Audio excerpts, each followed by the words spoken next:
The sun rose from behind the world. Its light shone for miles and made the world delightfully bright. As I watched it ascend, I could feel my blood flow pure and clean. My muscles were strong, and I could see everything that fell under the sun's light. I was drawn to the world because of its vast beauty. It was all so new. I stretched my arm, and I touched the sun. My fingers continued around to the back and then closed. I sat there with the sun in my hands. As the day passed, the sun traveled across the sky, shifting its shadows on the earth below. I was whisked around the world until it all became familiar and comforting. I didn't want to let go.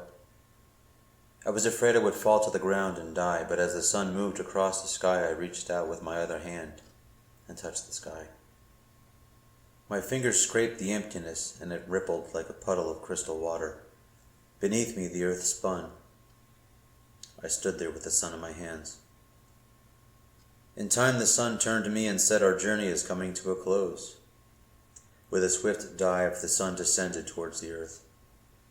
We hurtled closer and closer to the rocky terrain, but I wasn't afraid to meet the world. I looked at my hand and I could see the sun burning through. My arms were tired, and I felt I couldn't hold on much longer. Shadows spread across the earth were thick now, plunging the sphere into twilight. Clouds covered my eyes. I could not see as well as I could before. With the bright stars still engulfed in my palm, we fell. Now on the other side of the earth, I knelt there with the sun in my hand. The sun was gone now, and I was alone. My hand still burned from the ball of flame I had clung to so tightly throughout the day.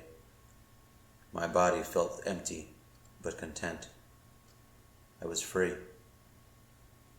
The anxieties were gone, as were the burdens.